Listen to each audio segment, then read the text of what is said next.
Welcome to Edge of Illumination. It is Renee. Should you manifest a positive relationship and what comes with that?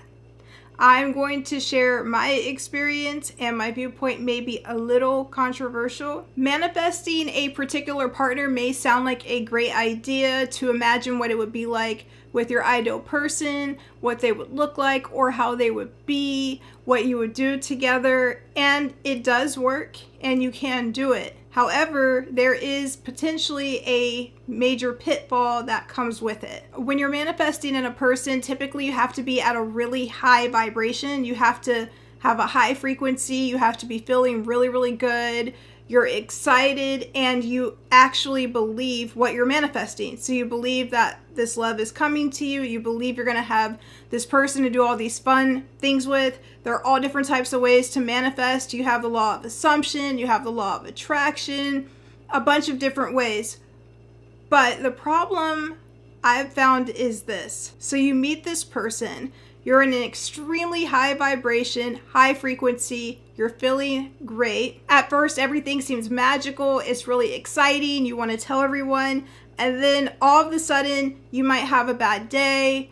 Maybe you had PMS. You were feeling bloated. You didn't feel that good about yourself. Maybe somebody said something to you at work or cut you off in traffic. It could be a variety of reasons. But you drop down into a not so happy, vibrant, bubbly personality. What I have found is as soon as that happens, it's like the relationship vanishes. Now, it may not be the same for everyone. Maybe they are able to sustain a high frequency and be super positive all of the time and be in a great mood all of the time. But what I have found is it tends to attract in energy vampires and people with narcissistic tendencies. So it may seem like the most perfect person, and at the beginning, it could be re-looked at as love bombing. Everything seems so perfect. They're exactly the type of ideal partner you manifested. But then, as soon as you're not feeling that great about yourself, they disappear. All of a sudden, that person doesn't want to talk anymore. They don't want to hang out anymore because you're low vibrational or you're too negative. And you may not be acting that negative, but it's just the way that you feel. And so what happens is you blame yourself for that. But then when you stop blaming yourself, you start feeling better again. And then all of a sudden, ring, that person calls. All of a sudden, right when you're starting to feel really good, you're going back to the gym again, you're doing the things that you like to do again. All of a sudden, that person wants to hang out. They want to see you. They want to spend time together. You see them again, everything is great, everything is magical and fun, and then the same thing happens all over again. Maybe one day you're mopey, you're not feeling that great, you're not feeling at your best, and all of a sudden they pull back from you and they don't want to be around you, and then you start to feel down, you build yourself back up and they come back. And it's pretty interesting because it kind of mirrors the pull-push dynamic that happens in a lot of narcissistic empathic relationships. Empaths have the ability to manifest things in, have the ability to pull things in, because they tend to be very high vibrational, and high vibrational is needed to manifest. However, it may actually attract people who are dependent on a person who is empathic being high frequency in order to stay around them. So this can create sort of a toxic dynamic. Does this mean that I don't think you should manifest? That's not what that means. When you manifest, it should be more focused on yourself and things that don't rely on other people necessarily. And the reason why that's so helpful is if one of the big things you manifested was an amazing relationship, and all of a sudden, every single time you're not having the best day, that relationship dynamic is pulling away from you, that can take up a lot of your focus and a lot of your attention. And you can end up in a point to where maybe you're not your normal self anymore. Maybe you were a person that was very ambitious, that liked to do a lot of things, that was really big on health and fitness.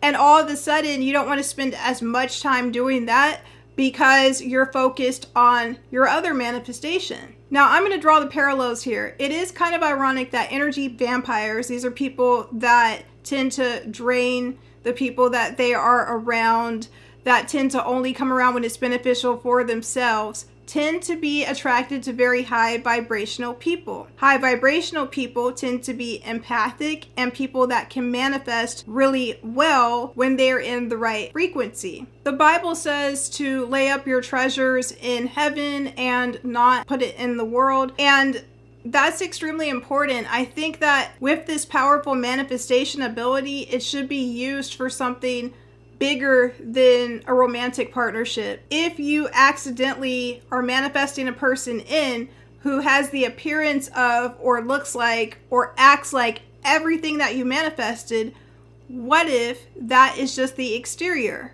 What if that's just on the outside, but the person on the inside is not who you think?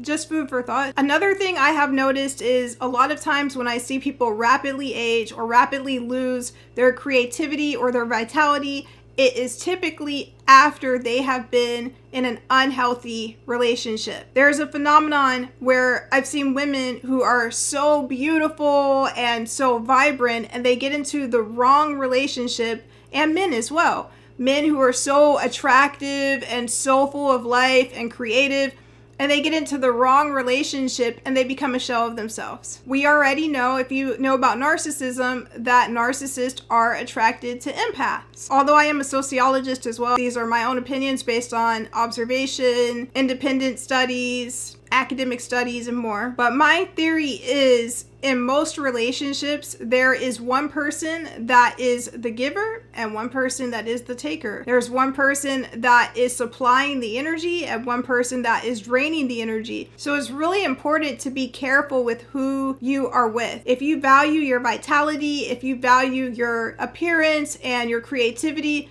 then maybe be extremely careful about who you let in, so you don't end up like those people who lost all of their passion, all of their joy due to a relationship and were never able to get it back. If you have been in a bad relationship and you feel like you have lost creativity, vitality, or anything along those lines, here are a few tips to help rebuild and get it back. Number one, focus on your own frequency, your own feelings, without having to worry about external validation. So feeling really attractive or feeling really creative or feeling really excited about life without needing someone or something on the outside to generate that for you. So that's number one. That's a big one. And it might take time depending on what's going on. Number two, try to choose the positive in your thought process. So if you have two alternatives in a thought process, try to choose the positive side of things as opposed to the negative side of things. There are so many times where we don't know what's going to happen with something and we assume the worst, so try to pick the positive scenario. Number three, if you're someone who has not been in a relationship in a long time, there is a tendency for people to be very attracted to you if you're not interested in being in a relationship. I'm not sure what's up with that, but maybe keep in mind that there are guys that will try to get you to like them so they can get you attached, so you'll chase after them. And that can be very draining because when you're in that situation, all of your energy is going outward to that person. So be careful with that as well. I hope you have an awesome, cool, fun, amazing rest of the day. If you like this video, please hit the like button and subscribe. Please check out my members only, where I have exclusive members only videos where we go into more details. And until next time, talk to you later. Bye-bye.